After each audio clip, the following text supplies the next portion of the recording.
शैतानिर्रजीम बिस्मिल्लाहिर्रहमानिर्रहीम इन्नस्सलात तन्हा अनिल फहशाइ वल मुनकर। आज के इस रौनक जलसा में जिस उन्वान के तहत पर बोलना चाहता हूँ वह है नमाज की अहमियत। आप हज़रात जानते हैं कि इस्लाम की बुनियाद 5 चीज़ों पर कायम है।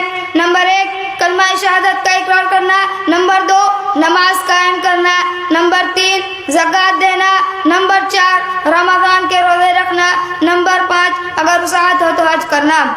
इस्लाम के इन 5 अरकान में से एक निहायत अहम रुकन नमाज है, जिनको कायम करने के अल्लाह रब्बुल आलमीन ने बार बार हुक्म दिया है, अक़ीमुस्सलाह, नमाज कायम करो।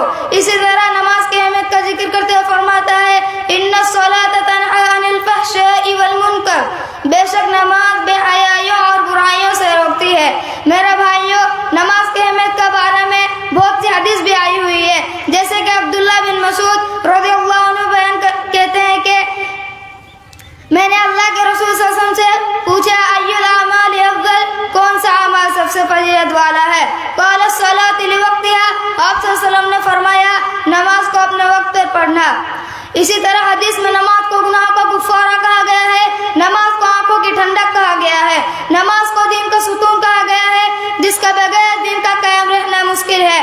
10 साल की उम्र के बाद नमाज छोड़ने वालों को मारने का भी हुक्म दिया गया है और बताया गया है कि मोमिन और काफिर के दरमियान फर्क करने वाली चीज नमाज है। आइए नमाज के अहमियत के बारे में एक वाक़या सुने। हज़रत अबू हुरैरा रज़ियल्लाहु अन्हु बयान करते हैं कि एक कबीले के 2 शख्स एक साथ मुसलमान हुए। उनमें से एक जिहाद फी सबीलिल्लाह में शहीद हुआ और दूसरा 1 साल के बाद इंतकाल कर गया। हज़रत तलहा रज़ियल्लाहु अन्हु ने ख्वाब में देखा कि वो शख्स जिनका 1 साल बाद इंतकाल हुआ था वो शहीद से पहले जन्नत में दाखिल हो रहा है। हज़रत तलहा रज़ियल्लाहु अन्हु को बड़ा ताज्जुब हुआ कि शहीद का मर्तबा तो बहुत बुलंद है और यह शख्स उस शहीद से पहले जन्नत में कैसे दाखिल हो गया।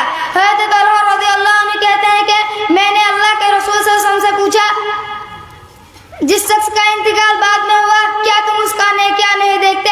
क्या उसने 1 साल के रमजान के रोजे रखे और साल भी के फर्ज नमाजों में से 6000 रकातें ज्यादा नहीं पढ़े? नमाज की अहमियत का अंदाजा इस बात से भी लगाया जा सकता है कि नमाज की फर्जियत जमील पर हज़रत जिब्राइल अलैहिस्सलाम के वास्ते से नहीं बल्कि 7वें आसमान पर इसरा व मेराज की रात अल्लाह ताला ने खुद अपने महबूब हज़रत मोहम्मद मुस्तफ़ा सल्लल्लाहु अलैहि वसल्लम को अता फरमाई। नमाज पहले 50 वक्त की फर्ज थी, फिर अल्लाह ताला ने अपने बंदों पर शफ़क़त करते हुए 5 वक्त में बदल दिया। बस नमाज मेरे जान में 50 वक्त की है और अमली जिंदगी में 5 वक्त की है। मेरे दीनी भाइयों, आज जब मुस्लिम मुआशरे पर निगाह डालते हैं तो देखते हैं बाद लोग कलमा शहादत का इकरार कर लेने के बावजूद ना नमाज की पाबंदी करते हैं ना कोई अहमियत डालते हैं। लिहाजा आज जरूरत इसी बात का है कि हम बेनमाजों को नमाज की अहमियत बताकर समझाकर उसकी पाबंदी करें, क्योंकि हदीस के अंदर है कि सबसे पहले नमाज के बारे में हिसाब होगा।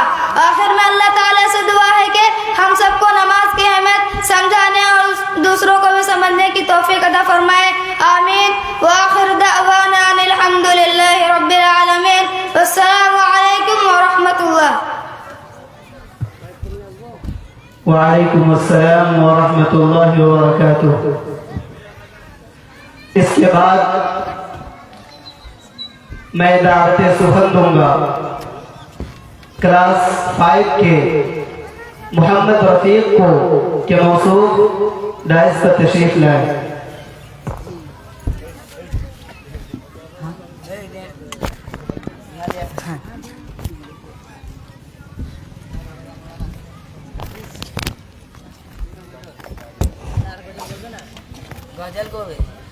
चलो छोटा वहीं पे बोल रहा हूँ साइड के दोनों प्लेट वहीं पे बोलो।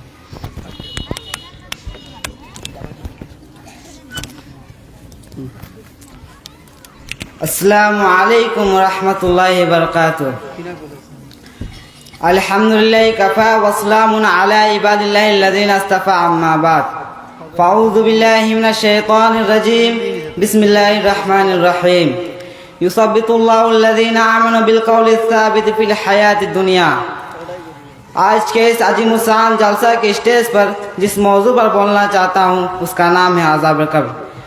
कब्र मकाम में जहाँ मरने के बाद हर एक को ठहरना है, बादशाह और फकीर, मालदारी की ज़िंदगी बसर करने वालों और गरीबों की, बड़े बड़े बंगलों में रहने वाले और टूटी फूटी झोपड़ियों में, भला आखिर दो का ज़मीन में कायम करेंगे। मरने के बाद ही उनके अच्छे और बुरे अमाल का बदला मिलने लगेगा। कब्र या तो मनार होगी या तारीख, कुशीदा होगी या तंग, कब्र उसमें अजाब हो गया सवाब, कब्र के अजाब बराक है। और कुरान हदीस साबित है, जैसा कि आयत करीमा का अजाब का इशारा कर रही है। युसब्बितुल्लाहु अल्लज़ीना आमनु बिल साबित फिल हयात दुनिया, ईमान वालों को अल्लाह ताला ने पक्की बात के साथ मजबूत रखता है, दुनिया की जिंदगी में भी और आखिरत में भी।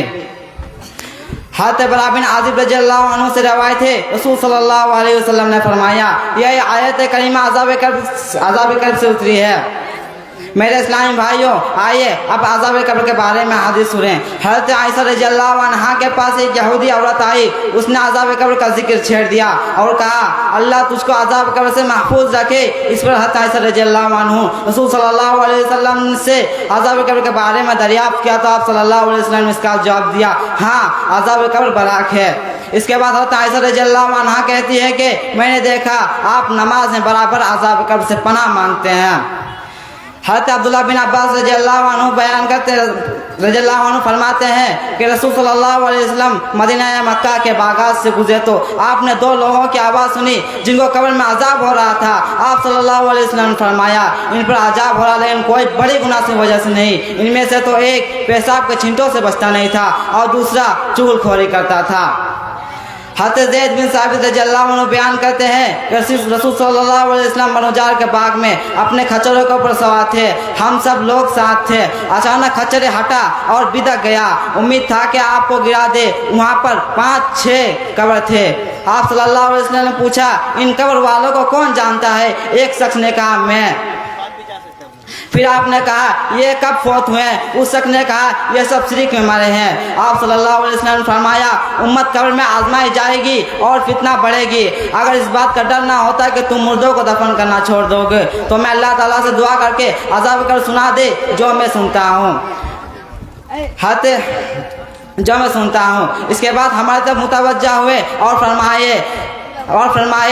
जहन्नम के अजाब से अल्लाह की पनाह मांगो। लोगों ने कहा, जहन्नम के अजाब से हम अल्लाह की पनाह मांगते हैं। फिर फरमाया, अज़ाब कब्र से अल्लाह की पनाह मांगो। लोगों ने कहा, अज़ाब कब्र से हम अल्लाह की पनाह मांगते हैं। फिर कहा, छुपी और खुली बातों से अल्लाह की पनाह मांगो। लोगों ने कहा, छुपी और खुली बातों से हम अल्लाह की पनाह मांगते हैं। फिर आपने फरमाया, दज्जाल की फितनों से अल्लाह की पनाह मांगो। लोगों ने कहा, दज्जाल की फितनों से हम अल्लाह की पनाह मांगते हैं। इसके मेरे इस्लामी भाइयों, आप इस हदीस से पता चलता है कि नबी सल्लल्लाहु अलैहि वसल्लम को इतनी कुदरत दी थी कि कब्र में होने वाले अजाब को सुन सकते हैं, जिसे इंसान और जिन्नात महसूस नहीं कर सकते। लेकिन इबरत और मुआइज़त के लिए इंसान को भी कभी कभी अजाब का सुनाया दिखाई देता है। अलबत्ता जानवर अज़ाब कब्र महसूस कर सकते हैं, जैसा कि कभी कभी जानवर कब्रिस्तान से गुजरते हैं तो पूरी तरह बिदक जाते हैं।